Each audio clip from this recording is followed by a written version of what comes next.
Good morning, good evening, good afternoon to all my blessed beloveds out there in Living and Thriving land. You're watching Living and Thriving with Rustie, and I'm Rustie. And I'm here in the wellness center that I work at. And it's just nice and quiet today. The sunrise was just sparkly with pinks and reds. It was just beautiful watching the sun hug the ocean as I crossed over the bridge to join my friend Jennifer Benson Hi. here.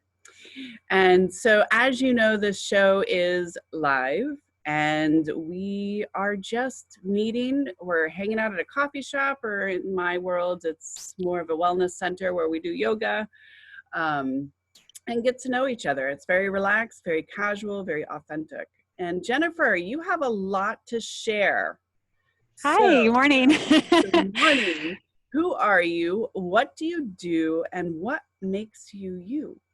Oh, thank you so much for having me on today. Oh, I'm so thankful for this.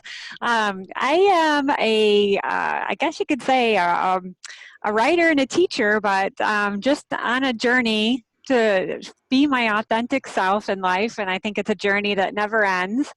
And just being able to have the blessing of being able to share my journey with other people and share my story of some of the things that I've experienced in life. And yeah, so I think that's kind of who I am, and that's kind of what makes me tick and what makes me me, and yeah, and why I love to get up every day.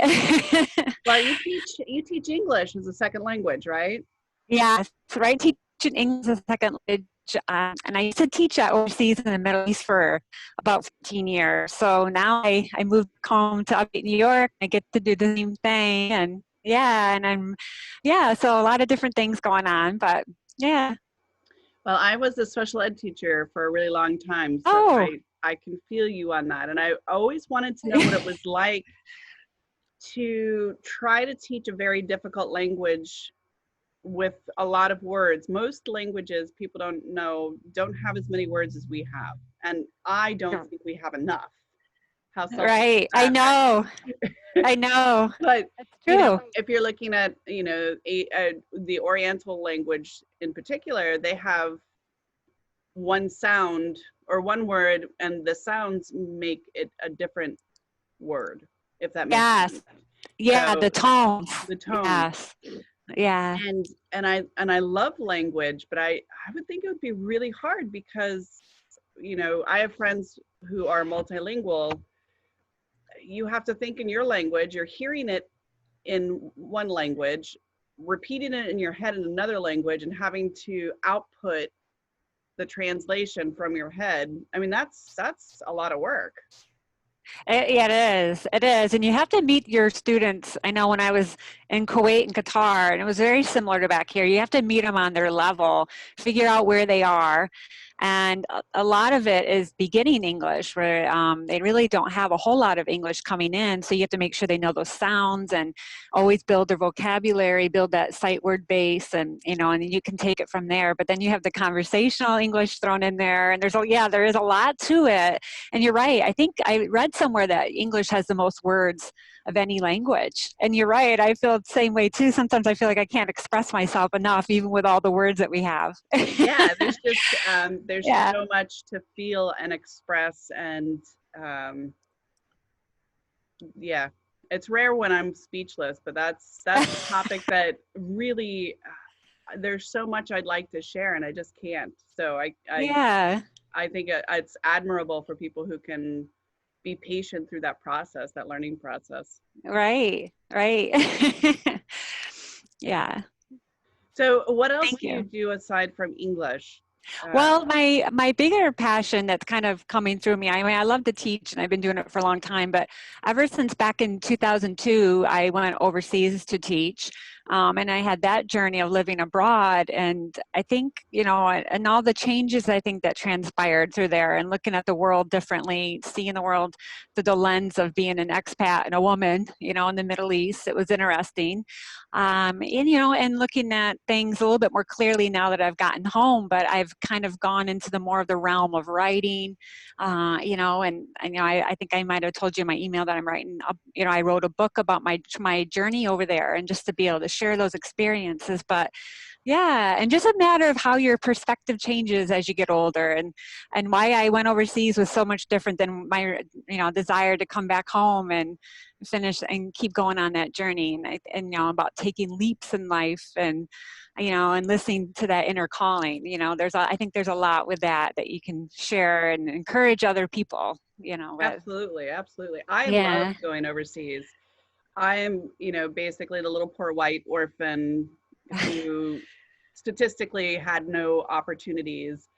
And I ended up getting hired by a company in Belgium Oh who was wow. able to travel back and forth in my mid 20s. And I didn't want to come back. This was pre Right. 9/11. So it was even Oh loosey goosey in the airports. Um, yeah. the culture, the textures, the smells, for me, I'm very much a sensory person, and it's so beautiful. Yeah. Not to say that the US isn't beautiful. There's lots of beautiful places here, but it's just very different. It And is.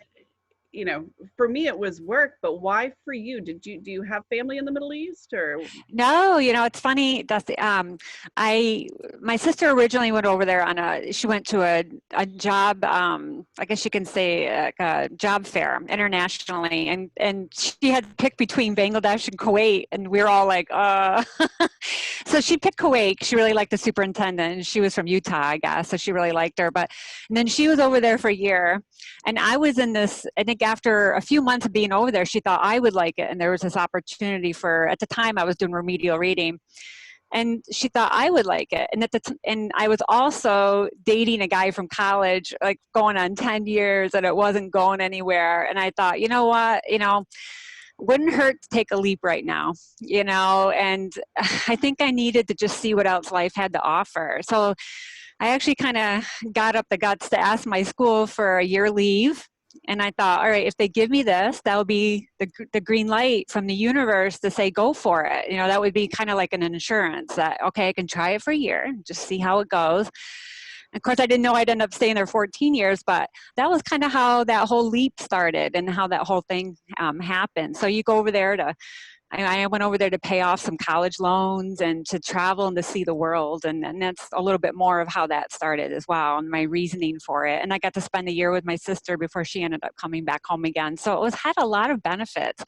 And I think I was more excited to go than I was to stay. And that was another sign. It would hurt me more to not go. It would hurt me more to stay behind. And I felt like if I didn't take that leap, I would be left behind or something. I'm not sure. And if I thought about it using my head, I probably wouldn't have gone over there. So it's like one of those things where you listen to your heart, you get the green lights from the universe, and you just have to go for it. well, That's and how. I always say when I become president of the United States, one of the things that I'm going to mandate, you think I'm joking, I'm going to be president one day. I believe you. Um, Go for that it. my first executive order is to mandate that people travel. I know. And I it's know. not because I think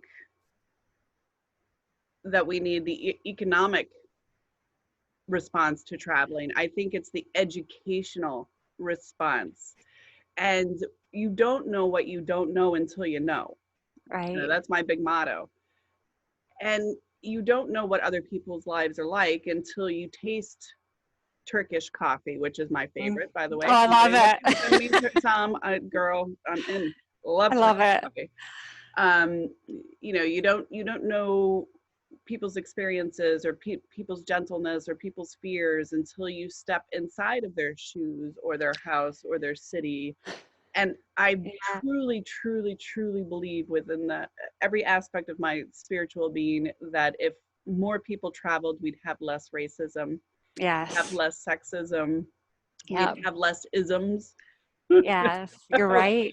And it's about experience and it's about knowing what you don't know. You're So that's right. like my very first executive order. Uh, Great. I second that. it's just, I couldn't imagine at this time period, and I mean that in the last 20 years, being a woman going over to the Middle East with that kind of our perception as Americans that there's a lot of race, sexism, gender. exploitation, so on. And so kudos to you for being brave to just take that leap into Oh, an area thanks. that we're confused about, I think, as Right. Americans. Right. Yeah. Yeah. But it was kind of a neat time to be over there. I saw some of that, and I just had to be a little bit more open-minded, and to understand, like you were saying, that there's more than one way to do something. There's more than one way to look at life, and to accept other people's perspectives. I think at our school, we had kids from over 20 countries. So it was nice and refreshing to hear points of view like that. And I think also when I was there, I think it was in 2005 that women got the right to vote in Kuwait. So there was actually some great things happening there that I got to witness during that time. So there was a lot of positives. And I think if you can always look at life like that and just say, you know what, I can be more open-minded. I can see things that other people can see. I can at least listen. And my perspective did change a lot. And it made me appreciate, like you said, other countries, but it also made me appreciate home more. So I got the best of both worlds in that regard. Yeah, Yeah. did you meet your knight in shining armor out there? Is that why you were 14 years long? Yeah, I did. The funny thing about that is my sister had left after my first year there. She did a 2-year contract and came home. And then the guy that took her place was the guy that I ended up marrying. Like, I know you can't make this stuff up. It's funny. But he was middle school French. And we ended up, 3 years later, we got married. He was from British Columbia. And eventually, we had this wonderful life together over there. But unfortunately, David wanted to stay overseas, and I was ready to come home. And I think my roots and everything here that I needed more of, and community, and I needed. Because sometimes when you're overseas, as much as I loved it, at times you feel invisible. You feel like you don't have a spot, when you're over there for that long, and then you're working in different countries and moving around a lot. And I craved that with family. So I ended up coming back home, and we tried to make it work long distance. And then he ended up moving to Manila to teach. So I think, and we ended up having to cut the ties, which is sad, but at the same time, I think we both wanted what was best for each other, as sad as it was. And yeah, but it was, yeah, he's a great guy. So so. So when I went overseas, and again, I was very fortunate. I was in the European side. I haven't gone past that quite yet because COVID's happened and all that fun stuff.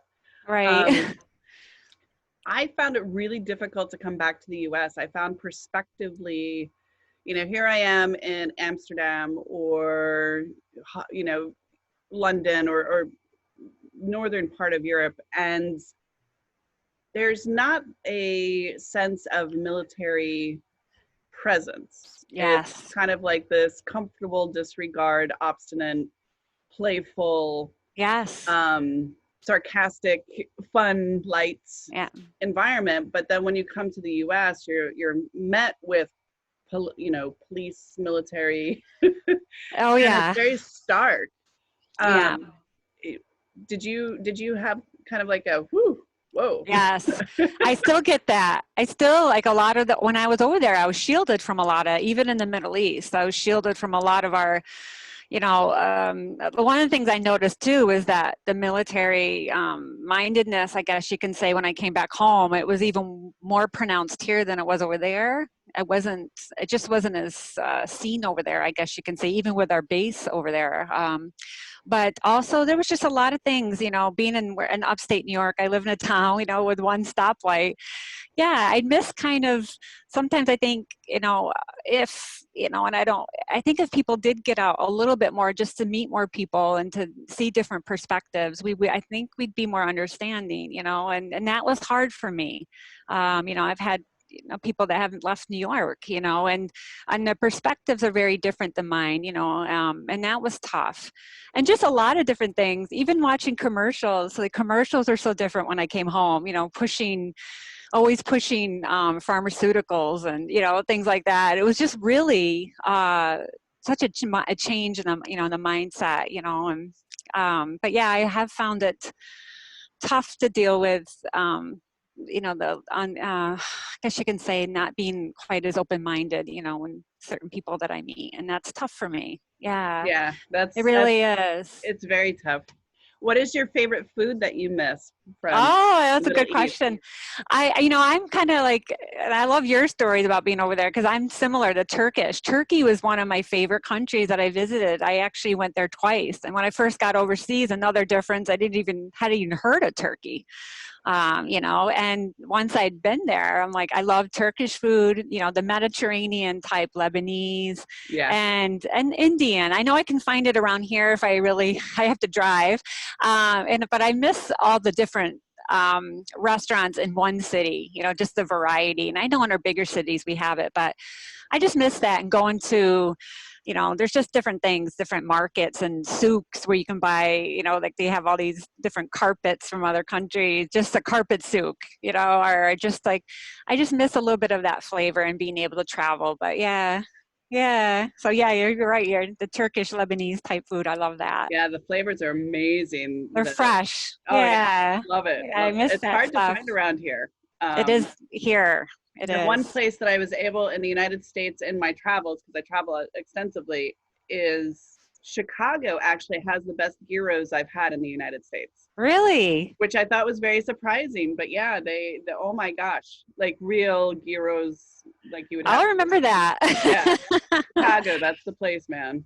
That's Um, good. um, what is on your bucket list for this time in your life? I mean, I know we're in COVID, but I drove cross country in the middle of the pandemic, racial riots, all the cities on fire. You can do Wow. this. Yeah, oh yeah. Yeah, you can. Nothing's going to stop you, Yeah, no. I think it is just to travel within our own country. I know last Christmas, my sister came home. She's working in China with her husband.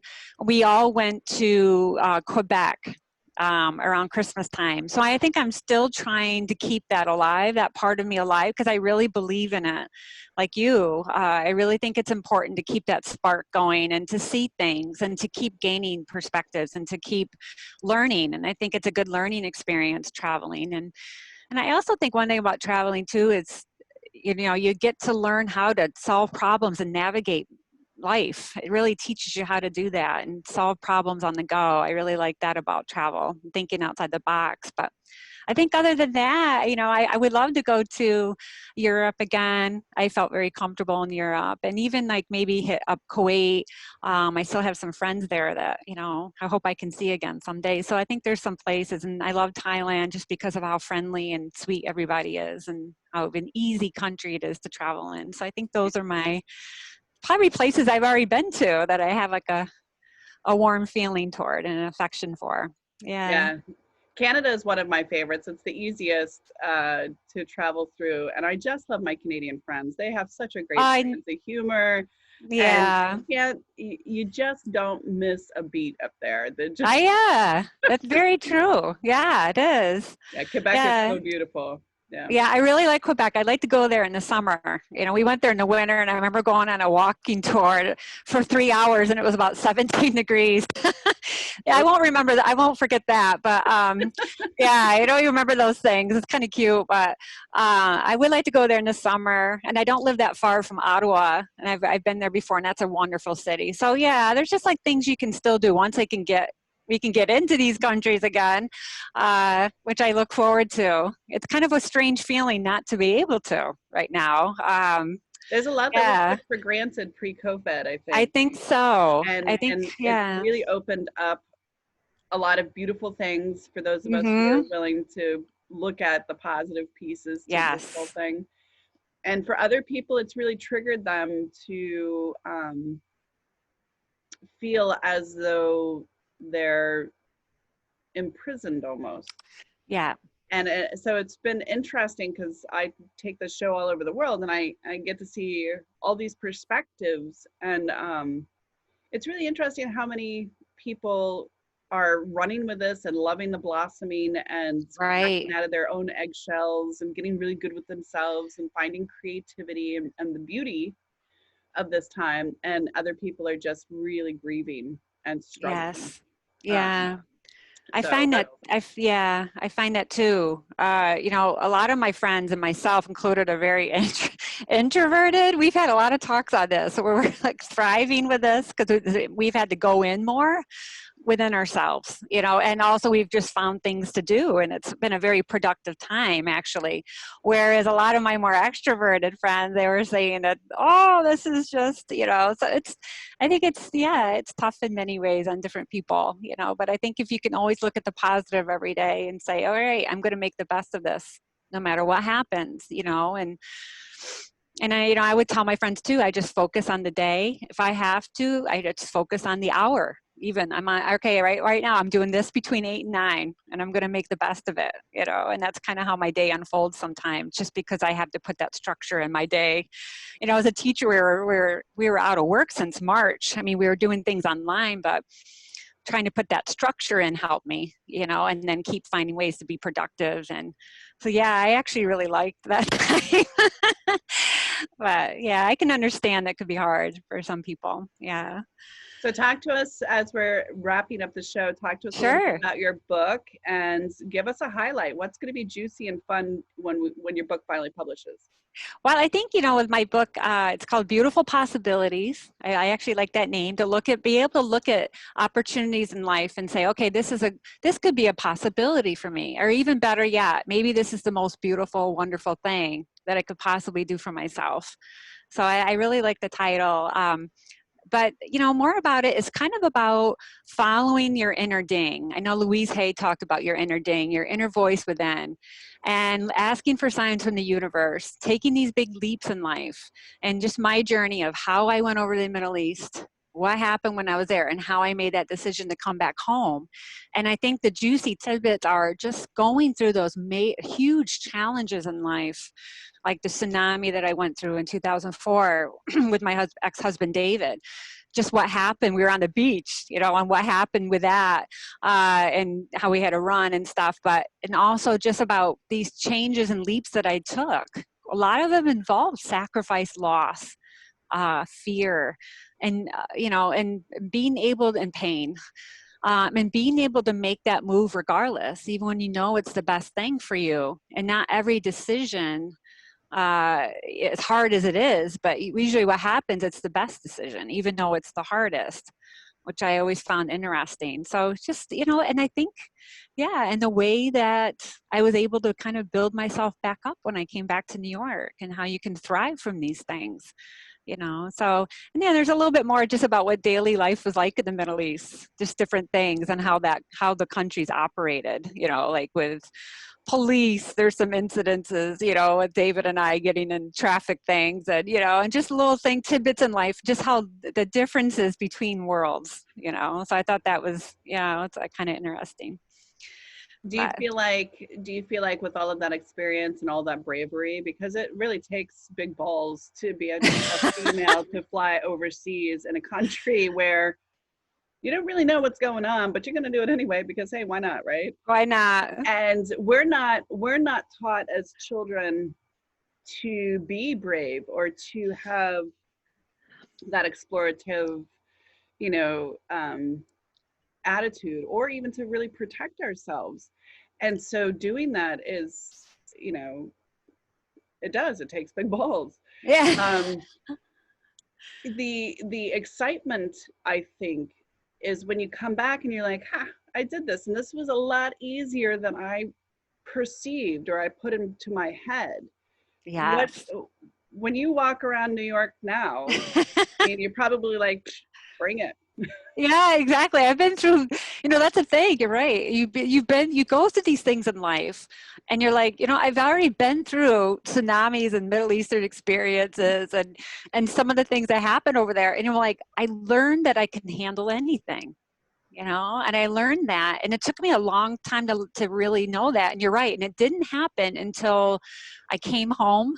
And then you're able to reflect back on your life, you know, and you're like, oh my gosh, and when I tell people, it's almost like I'm very proud of what I've done, but it's almost so normal. You know what I mean? I just kind of gloss over it a lot because I'm like, this is normal for me, but I have to forget. I forget that, you know, it's not normal for many people. You know, so when I talk about it, yeah, it's different.